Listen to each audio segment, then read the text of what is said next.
खूप जण कमेंट करतायत की रायगडवरती या, रायगडवरती असली कारवी आहे. हो, खरं तर स्पेशालिटी काय मी तुम्हाला सांगू, सफेद कलरची कारवी आलेली आहे रायगडवरती. तुम्ही जर रायगड आहे ना ट्रेकिंग करत येत असाल वरती, तर तुम्हाला बरेचसे कारवीची झाडं पाहायला मिळणार आहे. कारवी फुलाचे बरेच प्रकार आहेत. काही तर आपल्या उंची एवढे असतात, काही टोपली कारवी असं म्हटलं जातं. आतापर्यंत मी 5-6 वेळा आलोय रायगडला आणि वेगवेगळे रूप मला पाहायला मिळतात रायगडाचे.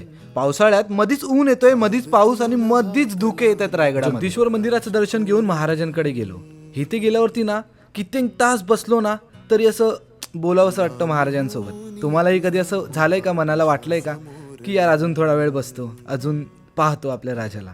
क्लायमेट लगेच चेंज झालं, खूप कडक ऊन आलं होतं. त्यानंतरला हे जे समोर दृश्य पाहतोय ना, खरंच स्वर्गातच होतो मी. परत पुढे गेलो कारवीच्या शो. फायनली मला कारवी पाहायला मिळाली, ती पण रेअर सफेद कारवी. आणि हा लोकेशन मी अजिबात नाही सांगणार आहे, कारण की मला लोणावळ्यासारखी गर्दी माझ्या रायगडावरती नाही पाहिजे.